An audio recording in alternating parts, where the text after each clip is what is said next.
The test is in 4-part, Part 1, Part 2, Part 3, and Part 4. Now look at Part 1. Part 1. You will hear a telephone conversation between a customer and an overseas shipping agent. First, you have some time to look at questions 1 to 8.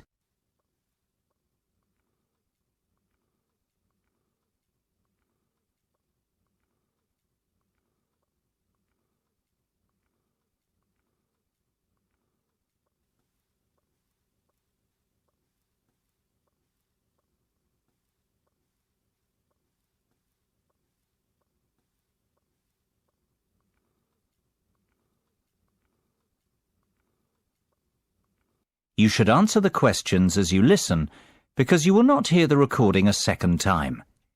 Listen carefully and answer questions 1 to 8.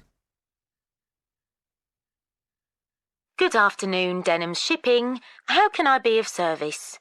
Well, I wish to inquire about sending a container of personal items from the UK to Ireland. No problem. Would you like me to give you an estimate of the cost? Yes, please. Well, first of all, may I take your details? Of course. My name's Tim Lafferty. Could you spell your surname for me, please, Tim? Yes, it's Lafferty. L-A-F-F-E-R-T-Y. Thank you, Tim. Now, where would you like us to pick your container up from? My university, if possible. OK. Let me make a note of the address. It's Abbeyfield University. Is that A-B-B-E-Y-F-I-E-L-D? That's right. Park Street, Brighton. Perfect. And may I take down your postcode too? It's BR8 9P3. Great. Thank you, Tim. Have you the container's measurements? I do. It's approximately 2.5 metres long by 1.25 metres wide. I see.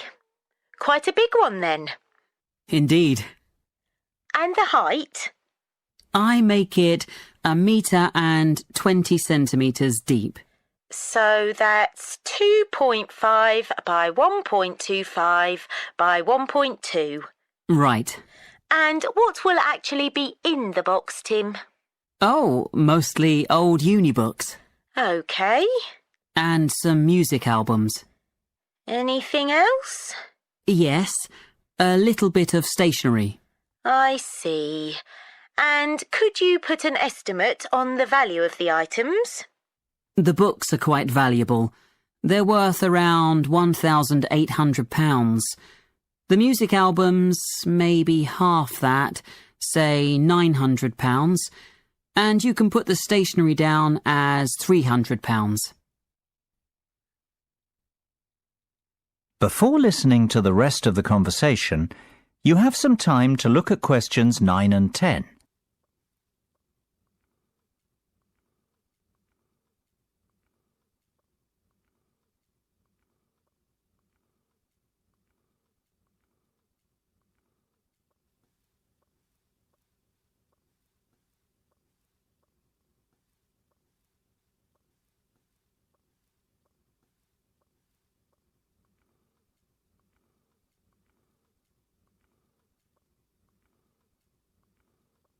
Now listen and answer questions 9 and 10. OK. And will you be purchasing contents cover from us also? I'm not sure what you mean. Sorry, let me explain. Because your items are worth more than £2,000, we recommend that you purchase insurance to cover yourself in the event of damage or loss. Makes sense. What are my options? Well, we offer 3 insurance deals: the premium rate, standard rate, and economy rate ones. Premium offers full cover in the event of loss, damage or theft, which means you would be provided with the full cost of replacing your belongings. What about standard and economy? Standard will give you today's value, the second-hand value of your belongings, and economy provides you with a fixed payment of £1,000 in the event of loss, damage or theft. Well, I can afford to live without those books, to be honest, so just give me the cheapest option. We recommend standard cover for all our customers. No, thank you. That won't be necessary. The cheapest option will be fine. No problem. And one last thing, will you be needing delivery at your office, at your house, or do you intend to pick up your container at the port? Home delivery would suit me best, I think. We'll get that process for you. That is the end of part 1. You now have half a minute to check your answers.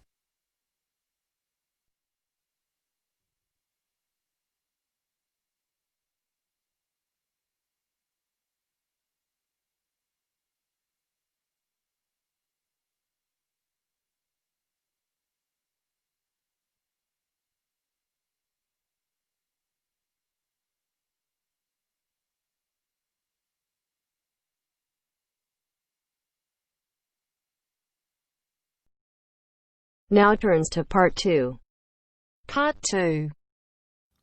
You will hear the general manager of a golf club talking to some people who would like to become members. First, you will have time to look at questions 11 to 16.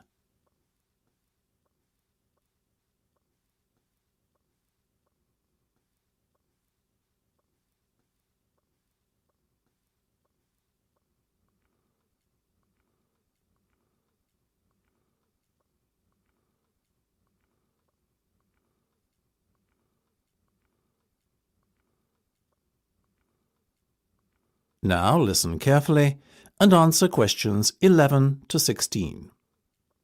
Now, ladies and gentlemen, thank you for coming to this meeting.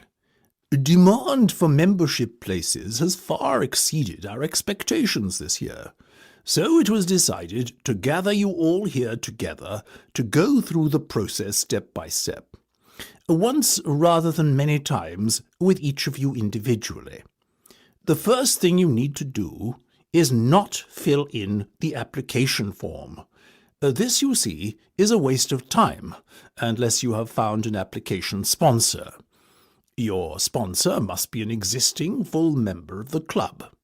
Now, once you have your sponsor, you should log on to our website and fill in and send through the membership form. You will be prompted to provide the relevant deposit at the same time as you submit your application. You may do so using any major debit or credit card. The next step is for you to attend a general meeting of the club. There are typically meetings held once a month. After the club meeting, you will then be required to wait a while in order for the club committee to examine and, if all is in order, approve your application. It may be necessary to ask you to come forward for an additional interview before approval is granted, depending on the circumstances. Now, once you have been approved, you are almost a member of the club. All you need to do then is pay the remaining balance of your membership fee. Having done this, you are officially a member of Blainrow Golf Club. However, you cannot start to play in competitions until you have acquired your handicap. In order to do this, you must send in 3 cards. The committee will then issue you with a club handicap within 7 days on the basis of how you performed in each of the 3 rounds you played. Before you hear the rest of the discussion, you have some time to look at questions 17 to 20.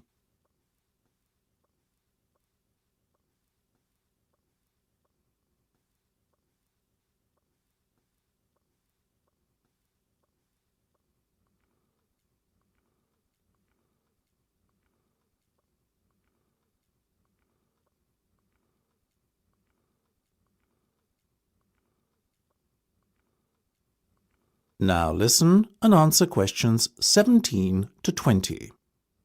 Now, I won't spend much more than a few minutes on this, but let's go through the different membership types quickly now. Remember, all the information I'm about to give you and more is available on our website. The first category is Full Ordinary Member. Basically, this is a full membership that gives you full playing rights during competitions, and for casual golf as well. It costs £10,000 to become a full member, or alternatively, 4 instalments of £2,500. Our next category is Associate. This is for a golfer who is already a member of a club but wants to join ours too, while keeping his existing club as his main club. You have the same rights as a full member, but the cost is £9,000. I must remind you that there is a limited number of memberships of this kind available. 5-day members pay £5,000 to join, and this payment can be put towards becoming a full member at a later date if you would like to upgrade your membership status.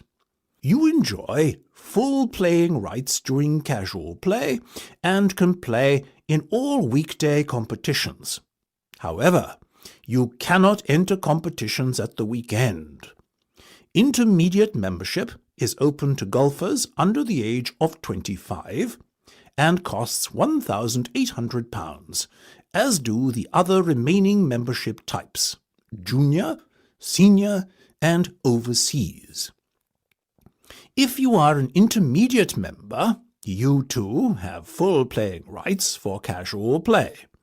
However, you can only play in competition if a full member of the club invites you to join him. Junior members are aged between 12 and 18. They enjoy restricted playing rights in casual playing time and are only allowed to play on Monday and Wednesday mornings. They can occasionally play in competitions, but the opportunities to play in this format are severely restricted. Senior members enjoy full rights at all times, and overseas members can play on the course casually at any time, and can enter competitions if invited to do so by a full member of the club. That is the end of part 2. You now have half a minute to check your answers.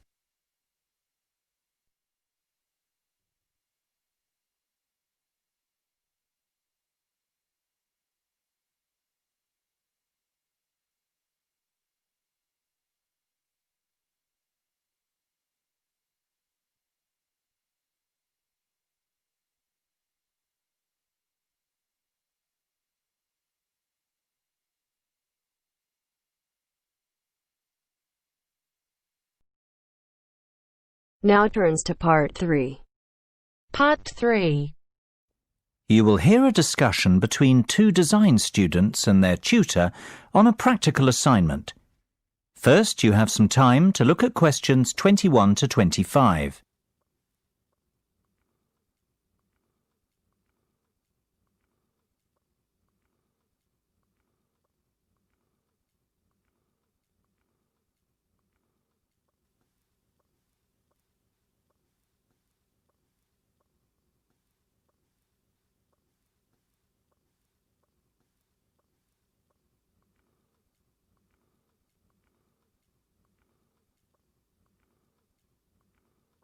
Now listen carefully and answer questions 21 to 25. So, have you chosen a product yet? I think so. We'd like to build a gyroscopic exercise aid. Sounds interesting. Tell me more. Well, we did some research and were amazed to discover the sheer range of applications for gyroscopic technology. Gyroscopes are used in laser and optical devices and can be found in many consumer appliances too. Right. Tell me about this product specifically, though. The aim of the assignment is to create something practical, functional, and beneficial for consumers. Justify your decision. Well, we believe we can design and build a cheap and effective muscle strengthening aid by taking advantage of the inertial forces created by a gyroscope. Yes. What we want to do is design a ball which can be held in the palm. Within the ball, there will be a simple gyroscope. This gyroscope can be set in motion by movement of the lower arm and wrist together in sync. The device will not require any external power source because it will be sustained by the movement of the arm and wrist. This will create considerable resistance and an excellent lower arm strengthening aid. It will be simple to design and cheap to produce, yet extremely effective. This all sounds very good. I'm impressed. Thanks, Mark. We're glad you like it. I think we're really onto something here. Our research has told us there's nothing comparable in the market and that a product like this would have multiple uses. Not only could it be used as an everyday toning and exercise device, it could also be beneficial to people in rehabilitation who have suffered serious lower arm injuries. We see the product being marketed towards high-performance athletes, like tennis and golf players, for whom lower arm strength is vital too. Before you hear the rest of the discussion, you have some time to look at questions 26 to 30.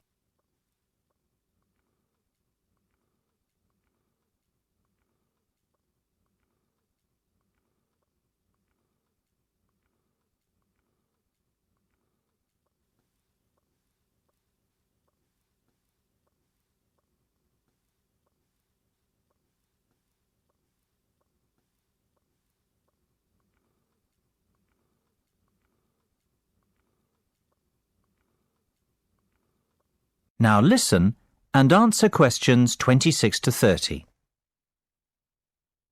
I've heard enough to give your project the go-ahead. Now, let's talk costs. Right. Well, we estimate that around £3,000 will be required for product development. You mean to build the prototype? Exactly. And we'll need half that again to carry out some product testing. And what's your timeline for the project? The prototype should be ready a fortnight after work on the design starts, and we'll need another 6 weeks for testing. We want to enlist the help of 15 people to test the prototype. Ideally, we want 5 professional athletes to try it out, 5 recovery patients, and the remainder of the subjects will be gym members, our 3 target markets. Okay. Well, you have a lot of work to do, but you've certainly made a good start. Let's meet again on Monday to get the ball rolling.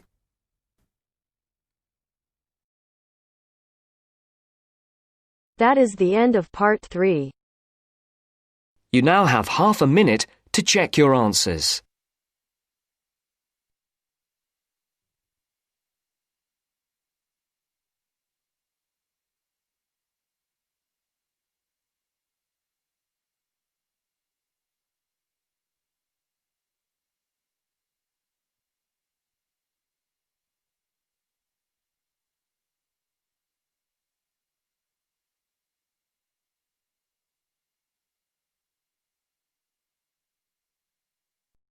Now turns to part 4. Part 4. I'd like to introduce you all to Donald Mackenzie, who has recently returned from a 12-month research project in America. First, you have some time to look at questions 31 to 40.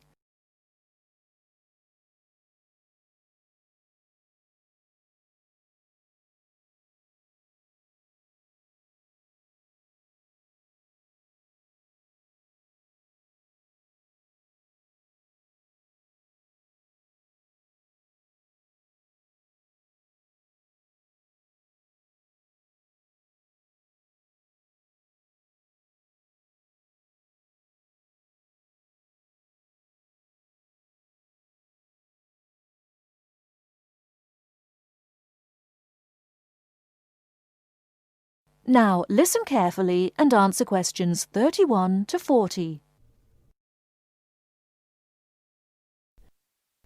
Good afternoon.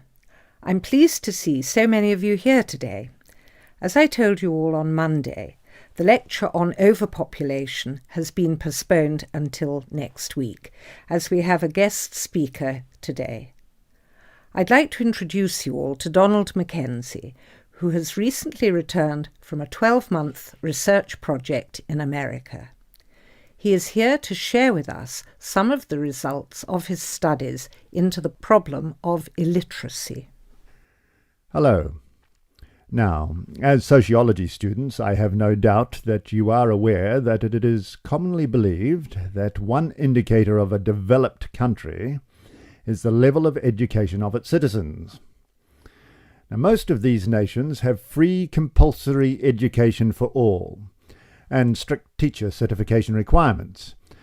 So it would logically follow that people from countries such as America would be highly educated. Yet this isn't always so. In America alone, 42 million adults cannot read, and 50 million can recognize so few printed words they each have the reading ability of a 10-year-old. Frightening statistics indeed. But not as frightening as the trend suggested by current estimates. The number of illiterate adults is increasing by approximately 2.25 million people each year, and although global statistics have not been compiled, it suggests an extremely disturbing figure.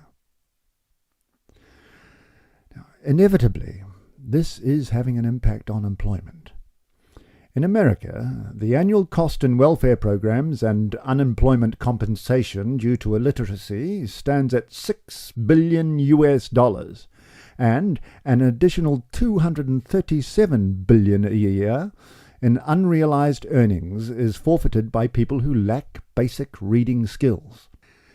There is also the cost of post-school literacy programs, which have been put in place in order to counter this increasing figure.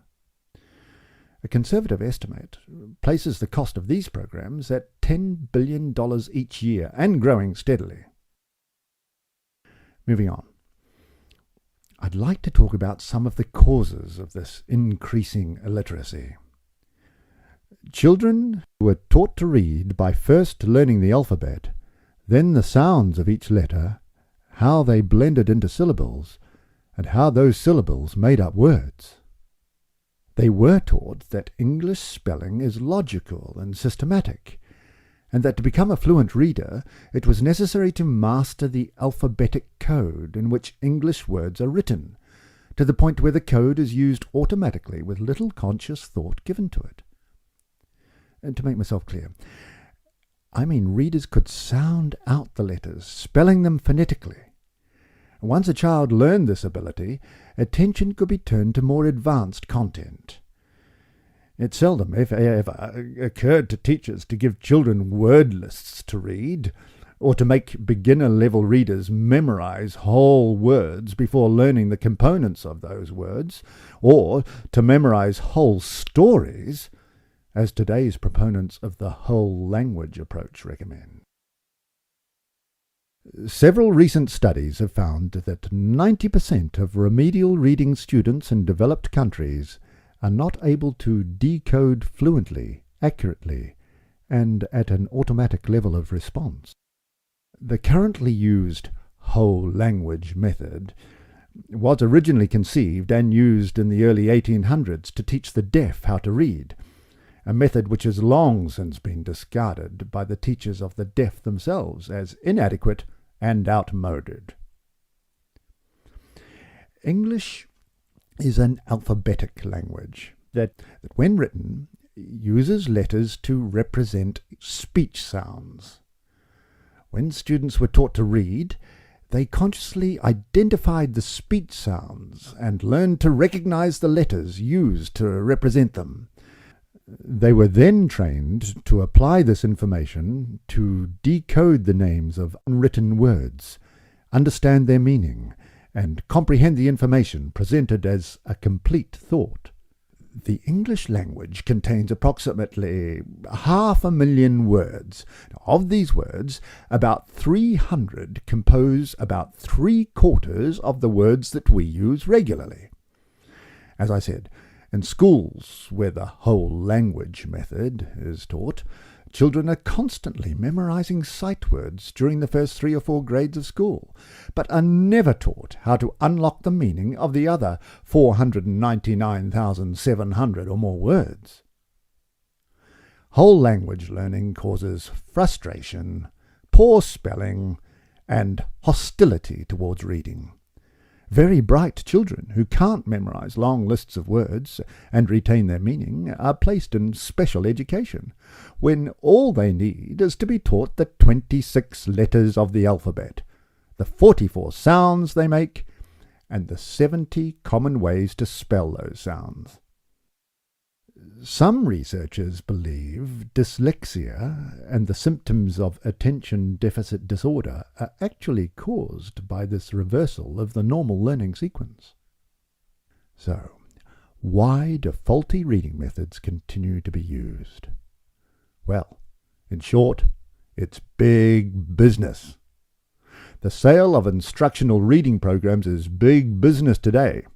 Each year, publishing companies compete for the adoption of reading programs and workbooks, which have to be replaced annually. Concentrating on phonics would seriously reduce the cost of education.